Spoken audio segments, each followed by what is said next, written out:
So this is a beginner's guide to green burial and more.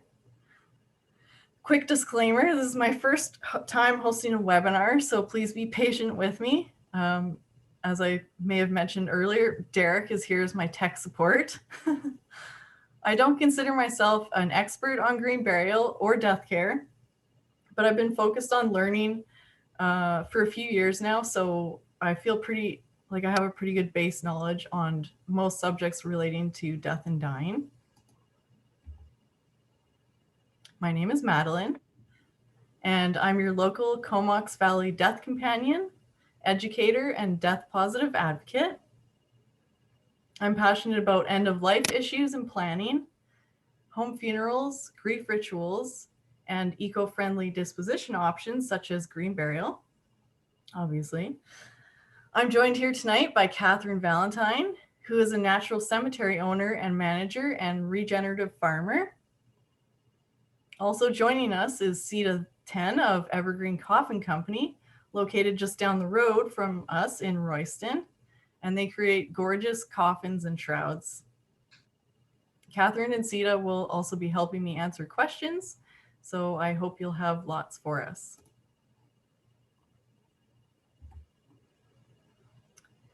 I'd like to start by acknowledging that I live, work, and play on the unceded traditional territory of the Comox First Nation. As a death educator and storyteller, it's my responsibility to learn the history of Indigenous peoples so I can help shift future narratives in the community and the country. With this awareness, I try to apply this lens to my personal life and in my death work in the spirit of continuous improvement and reconciliation. Our presentation tonight is packed full of information, so here's what we'll be covering. I'll give a quick intro about why we're here tonight, and then Sita's going to give us a history of the funeral industry and an overview of how we as a culture find ourselves believing that death care is something the funeral home always does, and how we've come so far away from family involvement. Then I'll go through what green burial is, benefits and more, and which of our local cemeteries offer it, and some general pricing. And then next, Catherine will be telling us about the beautifully located Salt Spring Island Natural Cemetery, which she and Gavin Johnston opened in 2020. And then finally, I'll cover a couple more eco-friendly alternatives and run a poll. Then we'll take the last 20 minutes or so for some Q&A and discussion. So if you don't already know, tomorrow is Earth Day, and the 2021 official earthday.org theme is Restore Our Earth. We're giving this presentation as part of Cumberland Community Forest Society's Earth Week Festival, and the local festival theme is Climate Resilience. The CCFS, based in the village of Cumberland on Vancouver Island, was formed in the year 2000 with the mission to purchase and protect the Cumberland Forest for its multiple community values. To date, the Society has purchased 500 acres of forest and placed it under a conservation covenant to ensure its future protection. When I heard about the local festival, I thought green burial fits in perfectly, and I contacted Megan, and she was awesome to let me do this. So, as I'm sure we all know, we can celebrate Earth Day every day, even at the end of life. And one option is by having a green burial. To give you a bit more of the whole picture and what can take place leading up to a green burial, here is Sita. Ooh, that means I didn't get my stuff queued up in time to be right on it. Hello, hi, I'm Sita 10, and my husband Gavin and I are the owners of Evergreen Coffin Company in Royston on Vancouver Island. As Madeline mentioned, we make pine coffins and burial shrouds that are 100% biodegradable and earth-friendly. We began thinking about doing this while attending funerals that found us sitting mutely on folding chairs in polite halls, experiences which did little to help us grieve. until one day Gavin was invited to help build the coffin for a very dear friend of ours. That coffin building bee became a focal point for all the mourners to gather around. The event created a sense of community and a way for us to process grief. It became an act of love and remembrance, and we could all take part in it. Once the coffin was built, we were invited to write a message or paint a picture or leave a handprint. Nobody was too old or too young to participate in this ceremony, and it was as unique a ceremony as our person was in her life. Over time, we have hosted 2 coffin painting events, and those experiences were tremendous and ignited our interest in creating the coffin kits so others could build them on their own too. Building a coffin is a powerful and memorable event and a beautiful tribute to your person. Gavin makes the coffins, I make the shrouds. The coffins are made from BC pine and spruce with handles of jute rope. We don't use any finishes or metal or non-biodegradable materials. The shrouds are fully compostable, made of unbleached cotton with jute webbing for the handles. Shrouds can also be decorated and personalized with things such as paint or embroidery, as some people have done.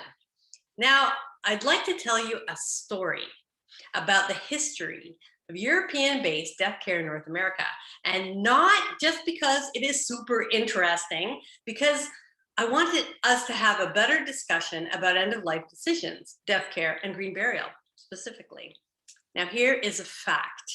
Abraham Lincoln is largely responsible for North American modern-day funerary practices. It is true, and I will tell you all about him in just a minute, because first I have to tell you this. Long before Lincoln, people who died were tended to by their families. The deceased would be laid out for a day or two in the family home, on a kitchen table, a bed, or door placed on sawhorses. In fact, many North American homes had one door in the house that was larger than the rest, and it was called death's door. It was often a double door, one of which could be taken down and used to support the dead for viewing. This was standard practice in Germany and the Netherlands, and brought over by the first settlers. The family would bring flowers into the house to combat the smell of decay, and the body would be wrapped in a shroud, which traditionally is a large piece of cloth, bedsheet of wool, linen, or cotton.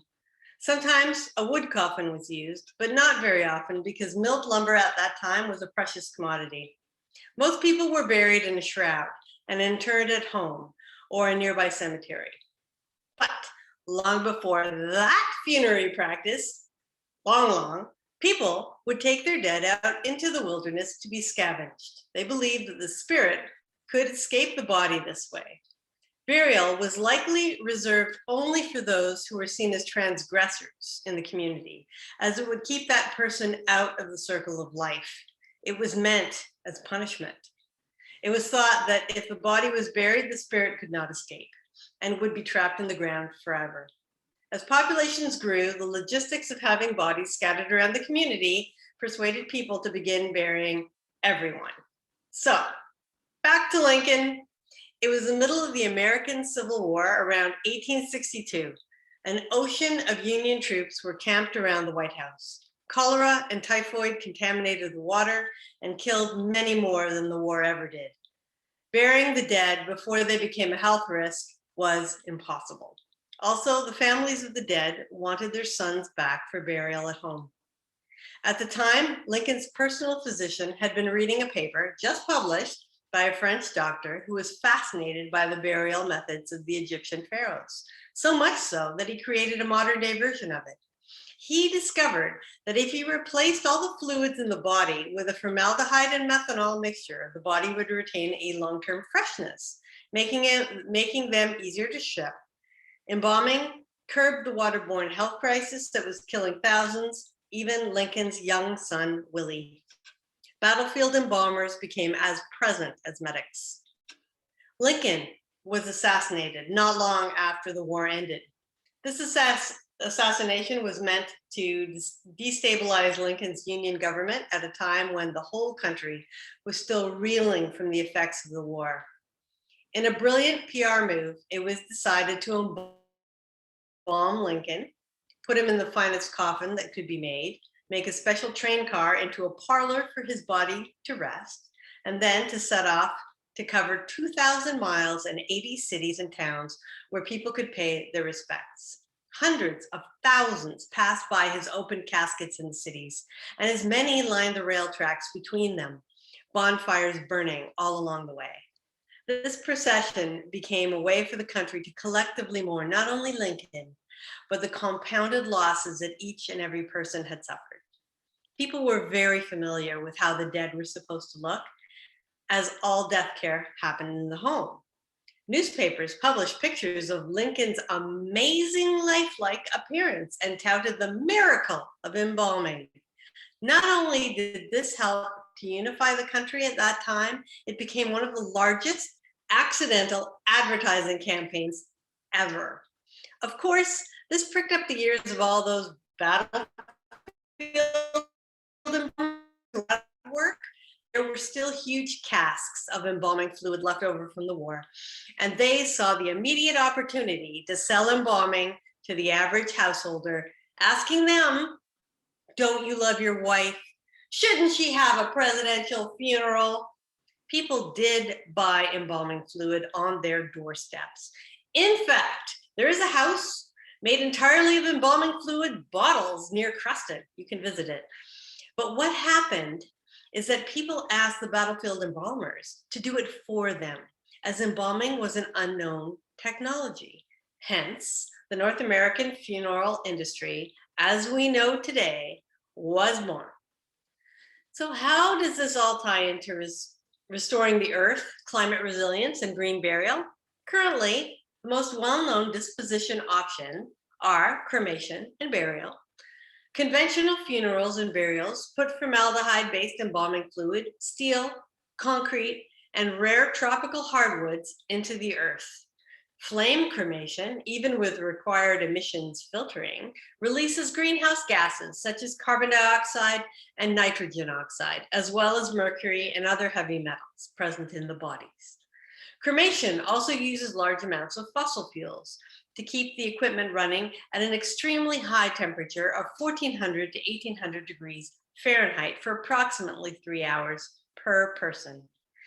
In 2019, the cremation rate in Canada was 73.1%, and this is forecasted to grow to 77.6% by 2024. Also, BC also has the highest cremation rate in Canada, running at about 80%. That's a lot of pollution going into the earth and the atmosphere, and that's why we're advocates for more eco-friendly disposition options. So how can we lower our environmental footprint with our final act? One option can be to choose a green burial. And now, here's Maddie. Thanks, Sita. That was a great intro. And I love so much what you and Gavin are doing for our community. It's amazing. So, green burial or natural burial is the interment of the body in the soil in a manner that doesn't slow decomposition, but allows the body to naturally return to the earth. The Green Burial Society of Canada states 5 principles of natural burial. No embalming. Bodies are not embalmed, but washed and wrapped in natural fibers and or placed in a biodegradable coffin. Ideally, to keep the carbon footprint low, the shroud and or coffin will be locally sourced as close as possible to the deceased place of death and burial. Hello, Evergreen Coffin Company, if you live around here. Direct earth burial. Shrouded remains can be buried directly in the grave or placed in a biodegradable coffin or other container.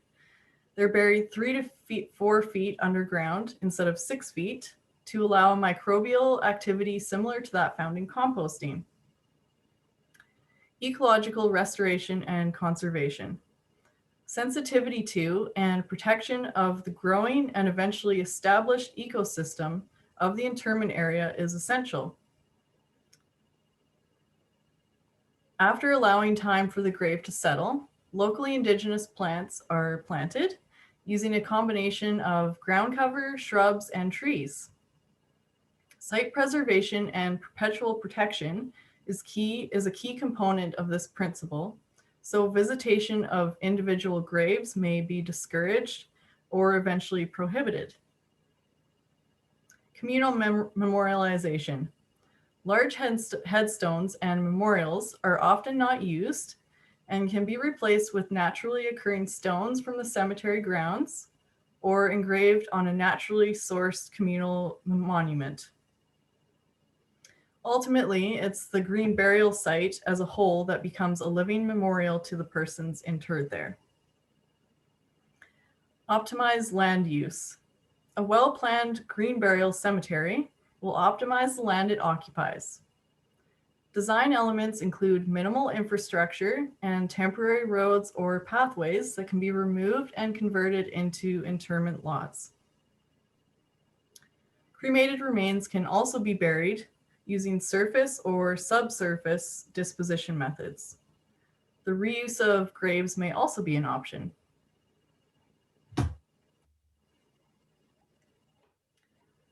While green burial is an alternative to conventional Western burial methods and funerary customs, it really is an ancient practice. So it's not new, but it is gaining more attention in a global movement of getting more connected to nature and giving back to the earth in more sustainable ways. Indigenous cultures and a lot of traditional religions, whether Islam, Judaism, or aspects of Christianity, still take care of the body at home themselves and have always practiced natural burial. The death care industry is a multi-billion-dollar business. Many local funeral and burial businesses have been bought by publicly traded companies. However, the services they provide to people in their times of grief remain essential. It's important that we work together, but also start to think outside the coffin when it comes to death. An example of this is having a home funeral, which quite often goes hand in hand with green burial. This is what Sita described earlier, where you wash and dress your loved one at home and have much needed time to process the death and say goodbye. In 2019, I hosted a workshop at my home where Pashta Mary Moon, who's joining us here tonight, taught us how to hold our own home funeral. Here, we're working together to wash our volunteer deceased person's hair. While this process can be fully DIY, you or your family might not want or be fully capable of taking care of everything yourselves. In this case, you could ask a local funeral director to work with you on certain things such as necessary paperwork and transport of the body. Pre-planning and speaking to your funeral director ahead of time is essential here. You could also contact a death doula, home funeral guide, or a death companion like me to help do this type of research and legwork. Death companions serve their communities as educators while also serving individuals, families, and other small groups who are navigating a significant loss. We don't provide medical legal advice, but we do make referrals, and we're knowledgeable about the process of dying, death, grief, and bereavement, and utilize our unique skill sets to serve our communities and clients. In serving my community, I'd like to state that it's important to keep diversity, inclusion, and intersectionality in mind when discussing green burial. While it's a very eco-friendly disposition method, it won't be for everyone, and that's okay. It is, however, a beautiful option, and I will hopefully continue to become more widely and locally available for anyone that wants it, regardless of who they are. Speaking of local, I want to give you an idea of what green burial currently looks like in the Comox Valley and surrounding area. If you don't live on the island, reach out to your local funeral home or cemetery, or myself, I'm always here to help, and ask about green burial. As of last month, Courtney Civic Cemetery doesn't yet allow green burial. However, it's on their list in the next year. I talked to someone there that's been worked there for 3.5 years, and they'd only ever had 2 requests about green burial. So if you live in the area and you want to be naturally buried there, call them and make a request. The more demand they have, the sooner it's likely to be an option. And really the same goes for anywhere you live. More widely on Vancouver Island and surrounding islands, there are several green burial areas that are part of existing conventional cemeteries, also referred to as hybrid cemeteries.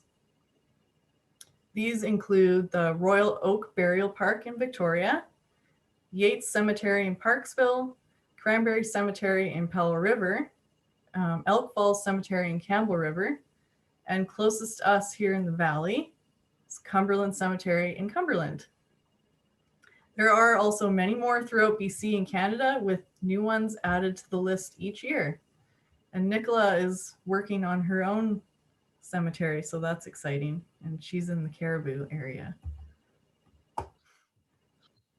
As for cemeteries that are entirely natural burial, there are 2 in the area: Denman Island Natural Burial Cemetery and Salt Spring Island Natural Cemetery. Denman Island was Canada's first natural burial ground and opened in 2015. It's only for residents and landowners, past or present, as well as immediate family members, so lucky you if you have access to that.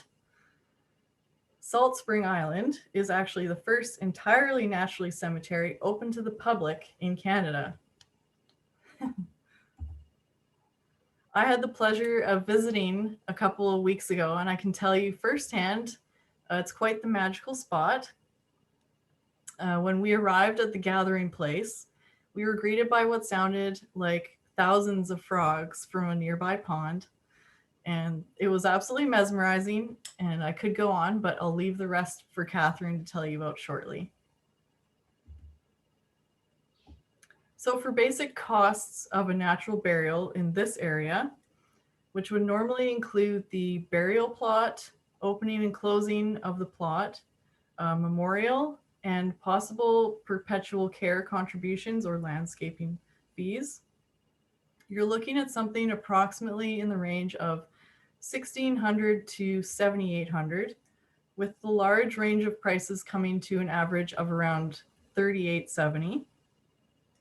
Plus your shroud or coffin, which from Evergreen Coffin Company can range between $240 for shroud to $1,050 for a coffin. And then any funeral services you may want or require, potentially taking you to $5,000 or more. This is compared to an average of $8,500 for a more conventional burial, which includes casket, funeral, and cemetery costs. So as you can see, natural burial is often not much different in cost than conventional burial, and prices for both can vary greatly depending on personal preferences on things like caskets and funeral services. However, conventional burials and funerals can run upwards of $15,000, so it can get pretty expensive. Cremation, as we've learned, is also a very popular choice. And cremains can usually be scattered or buried in natural burial locations and plots. The average cost in our area are somewhat less than full burial, from approximately $980 to $4,500. That's including the cremation, which in the end is pretty close to the cost of a green burial. Again, there are large cost variances depending on cremation rates, your location, and whether you're scattering or burying, and memorial options. So now I'm going to pass it off to Catherine, and I'm sure we're all eager to learn more about her beautiful slice of land. Welcome, Kathy. Thank you, Maddie. Thank you, Sita. And thank you everyone for joining us to learn more about green burial. Salt Spring Island Natural Cemetery lives on, oh, we need a new slide. lives on a, the Salt Spring Island Natural Cemetery lives on an 85-acre farm in the Burgoyne-Fulford Valley on Salt Spring Island. The land is about half fields and half forest. The forest is a second growth coastal Douglas fir forest on the north side of Mount Bruce. The trees are about 80 to 100 years old. This ecosystem, the coastal Douglas fir forest, is considered at risk in BC. The natural cemetery encompasses almost 14 acres of the forest. Now, having the natural cemetery on this land protects it from ever being developed, subdivided, or logged. This healthy forest is home to trees that we'll see there, such as the Douglas fir, the western red cedar, big leaf maple, western yew, and red alder. And most of those trees are all in there except for the yew because she hides. Unique plants to this ecosystem and cemetery forest are the western trilliums, lilies, orchids, and everyone's favorite, the skunk cabbage. Birds are abundant, such as woodpeckers, swallows, owls, eagles, and ravens. We, us, my partner is also named Gavin. So we, us, through our descendants, look forward to watching the trees grow for hundreds of years, becoming giants again.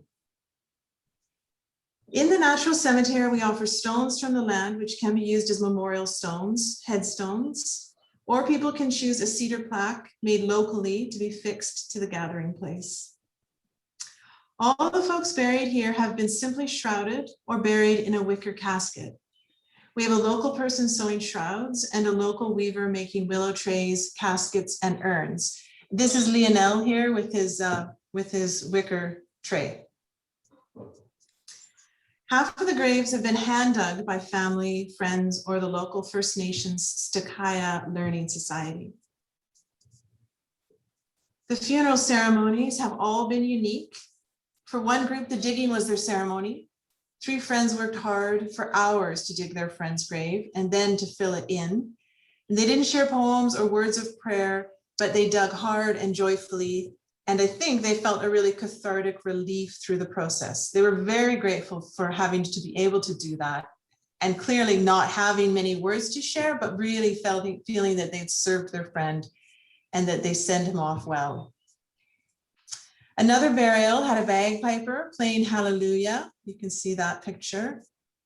And one had the Catholic priest standing on a stump to sanctify the person's interment. I believe that green burial is a direct environmental choice. It is the lowest impact end of life process. It benefits the earth by regenerating bodies into soil, plants, mushrooms, trees, and it protects land from housing or industry development. Beyond these direct benefits, green burial is also an opportunity to heal our distance from and denial of death. It is an opportunity to honor and actively grieve our people and to name and place our ancestors. I believe these psychological, emotional, and spiritual benefits are also benefits to the environment because healthy, responsible, community, and nature-connected people will make better decisions for the earth in all ways, for now and for the future. Thank you for listening. Thank you for learning, everyone. Now back to Maddie. Thanks, Catherine. I can say for myself that your cemetery is where I currently want to go at the end in a simple shroud and maybe decorated like Nicola does. So I'd like to quickly touch on another eco-friendly alternative to flame-based cremation called aquamation or alkaline hydrolysis. This is a process by which the human body is reduced to its simplest elements by using an alkaline water mixture. It's shown to have over 90% energy savings by using 1/10 the carbon footprint of flame cremation. Currently, legislation doesn't allow for aquamation to take place in BC, even though it's an accepted form of disposition in 3 Canadian provinces, Ontario, Quebec, and Saskatchewan, the Northwest Territories, and 21 US states as well. Given that we have such a high cremation rate, it seems obvious that this should be an option for people to choose. If you'd like to see this gentle method be made available in BC or in your province or state that also doesn't have it, I urge you to please sign and share the petition I've started to have laws changed. What helps BC will eventually help everywhere else, as it will just be higher demand. Derek is going to drop the link in the chat for the petition. And yeah, like I said, the higher the demand, the more choices we get. So there are also other green disposition alternatives becoming more popular, such as natural organic reduction, or NOR, also referred to as recomposition or terramation, which is essentially human composting. Recompose, which is open since December 2020, and Return Home, opening in May 2021, both in Washington State, are companies that are offering this. However, I believe we're closer to getting aquamation here, even though NOR is happening just across the border from us. Still a neat thing that's happening though. So if you're wondering why I've talked about so many other subjects than natural burial, it's because my mission is to educate and advocate for all options to be made available where we live, and to guide and empower you to think about how we might give back to the earth in death, so that future generations can also have more meaningful end-of-life experiences. Green burial being a passion of mine, I eventually hope to work with the Cumberland Community Forest Society on land purchases with a conservation cemetery in mind. If you've enjoyed this presentation so far, I encourage you to make a small donation to them and contribute to their important efforts. They can be found at cumberlandforest.com. So I know that was probably a lot of information, but I'd like to run a quick poll so you can weigh in on your feelings about green burial so far. Is it an option that you would consider? I'll wait about 30 seconds for your answers, and then we'll see what the results are.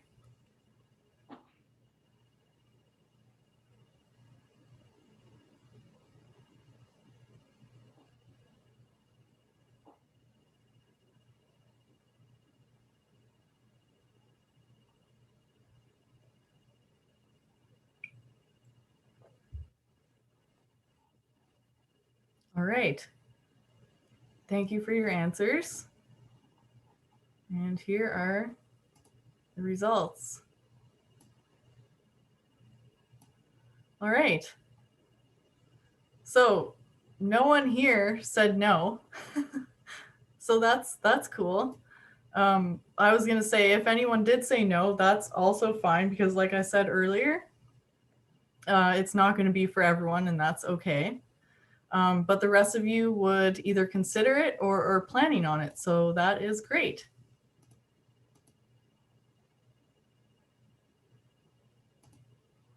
Oops, I lost my page. Hold on.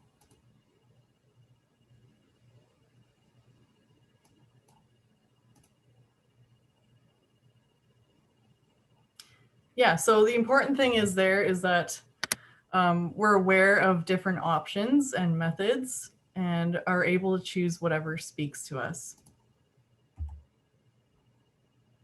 So I'd like to close this portion of the presentation with a poem excerpt from The Beauty of Death by Khalil Gibran, which I first read in Lucinda Herring's amazing book, Reimagining Death.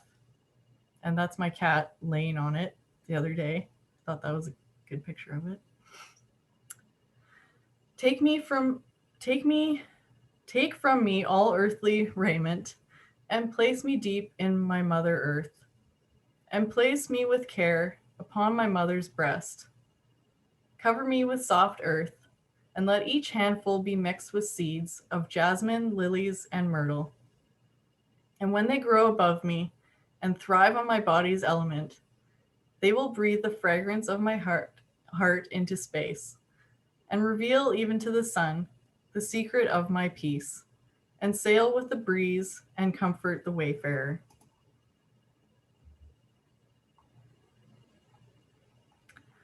So now we'd like to answer some questions, and it looks like there are some in the chat. So we're going to start with the questions there and go from the top down and fit in as many as we can before our time's up.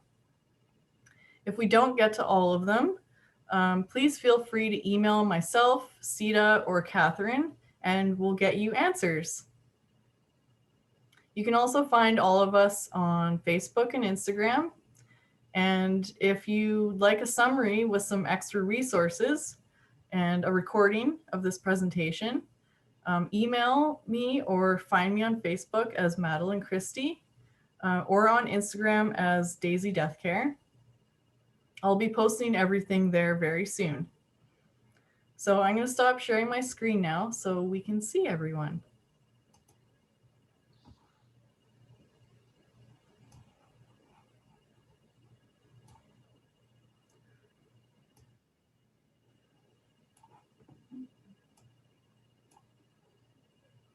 And chat.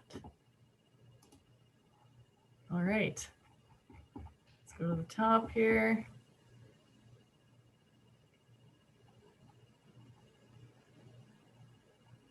Everyone from Victoria, Maple Ridge, Black Creek, Ontario, North Vancouver.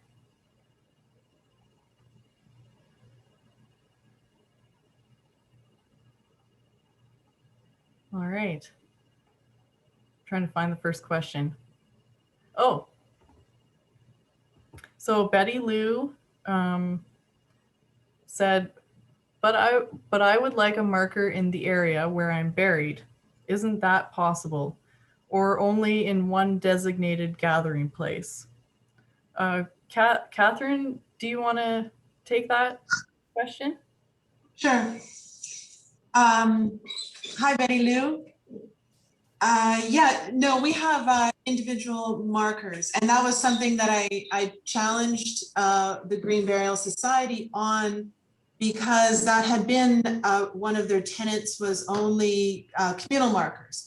And part of the reasoning is that, but a big part of the reasoning of that is a good reason, is that when people feel connected to the individual spots, then they want to tend the individual spots, and they want to, walk in and out to the individual spots. And a lot of cemeteries, if it's a large area, say of 100 plots, it's sort of a square, then that has people tromping all over, and they don't want that. They want it to go back to nature, be left to nature. But our lots are small. Like the first one just has spots for 40 people in between big stands of trees. And then there's another lot with another big stand of trees. And our lots are also not very deep, like it's only 2 people deep. So there's not a lot of tromping around. There's not potential for that. And then but then the big part of it is that we have our own stones. Like our own stones are just, there's stones everywhere on this land, right? We just make a little dig a garden and there's huge stones. There's stones everywhere. So we're using our own stones as the individual markers.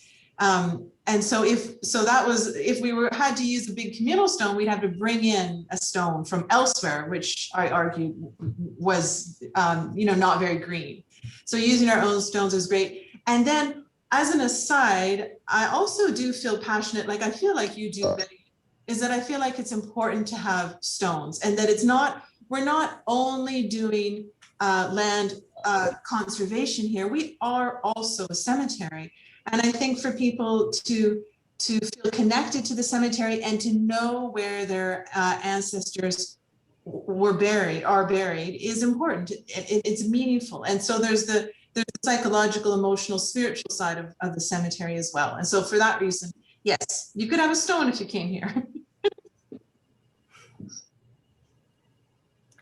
I hope that answered your question, Betty Lou. So next we have from St. John's United. In my district, there has been reluctance to allow consideration of green burial due to water table issues. Have others run into this? I think Catherine, that might be you again. The very first step, so I'm not sure where you are exactly, but in BC, it's Consumer Protection BC that oversees creating a new cemetery or a place of interment. And the very first thing you have to do is get the land checked out by a geoscientist. So I don't know how it is where you are, but that takes care of that. So before anybody who wants to set up a green burial, before you buy any land or think about any land, get it checked out by a geoscientist, because that's the first thing. And that rules it either yay or nay if it's going to be an appropriate place for a green burial. Mm-hmm. Thanks, Catherine. And Melissa said, have you been to the Cumberland one yet? Yes, I have been to the Cumberland Cemetery. I had a small picture of it on the slide where I listed all the cemeteries in the area. I didn't get a close-up picture of the green burial area specifically because I wasn't exactly sure where that was when I first checked it out. But if you're looking straight on at the cemetery, it's over to your right, and there's big, tall stone monuments. And then I think so far the people that have been buried naturally there are to the left of that. And then their names would be on the communal stones. And that's it for the questions so far that I see. But just as maybe prompts, if you guys don't have anything. Oh, I have another one. Chelsea, do you have any costs for transportation from Vancouver to Salt Spring? Also, Nicola was waving her hand. I don't have a cost for that, but the funeral director here on Salt Spring, it's Hayward's Funeral Home, and a woman named Christy Doyle owns it and runs it with her partner. They're not a big corporate, they're just them, but she has a funeral home and a crematorium in Duncan also. She's really down to earth and great. And anyway, she'll pick people up from anywhere in BC, maybe even Alberta. She likes to drive. She's from the prairies.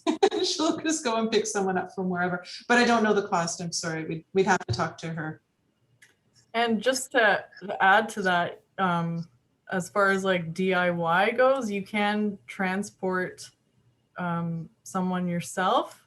You just have to get a permit for it. And I believe you have to have them in like a coffin or covered.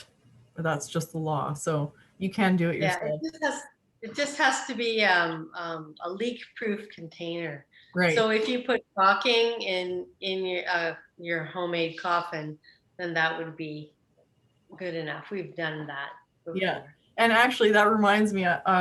In Lucinda Herring's book, she talks about wrapping someone. They used what they had, and it was red and white checkered tablecloth, like the outdoor ones. So, and that worked. So yeah, you just kind of use what you got. Nicola, you had your hand up?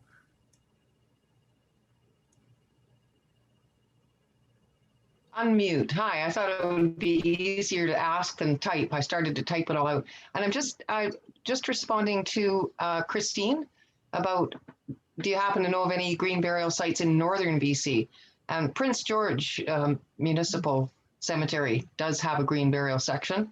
Nothing in Smithers. Smithers doesn't even have a crematorium in town. They have to transfer their deceased 200 kilometers away. To a crematorium. So yeah, there's a lot of work to be done in that area. Up here in the Caribou, we are working on a natural burial cemetery. So I wanted to ask Catherine, please, you showed a photograph of a priest consecrating a grave. I'm curious, one of my board members had asked about when we establish our own natural burial ground, do we take a certain section and consecrate it I would rather not. And particularly if a priest can consecrate a single plot. Is that the case? Is that what happened? And that's all good? That works for the faith? And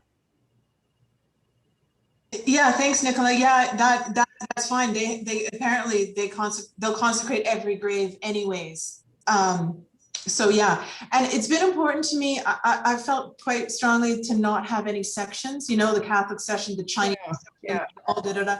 So, and originally I've been talking with the Jewish community in Victoria about the Jewish community on Salt Spring and serving them, and again that she asked also if we were doing sections. She didn't ask that they'd want that or said that they want that, but just asked if we were. And I said no. And I explained that. And everybody that I explained that to, they were like, yes, right on. They get it. And they see that. Good. Yeah. And that Catholic priest is a really cool guy. I mean, he's not usual kind of guy. Apparently, there's been a little grumbling with a couple of the other Catholic ministers on the island. I think that funerals is one of the last things that they get to do, you know, one of the things they get to do, and it means a lot. I'm certainly not interested. I mean, I'm making connections, but I'm not interested in taking anybody away from their parishes for their cemeteries. Just offering people can come, or yeah. Great. So thank you. That was, I was interested to see one plot being consecrated. That's cool. Yeah.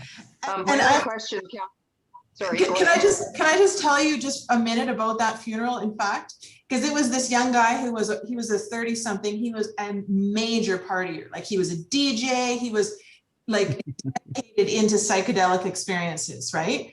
And then his family they were Eastern Orthodox, so the closest they could get, his family wanted for him to have the Catholic priest. So they have the whole Catholic service, but then meanwhile, like, his brothers, you know, drinking beer, and they all get into the grave to lower him down. Like, it was just, they read you know, bizarre stories about him, and it was just like such a mishmash, and it was so beautiful.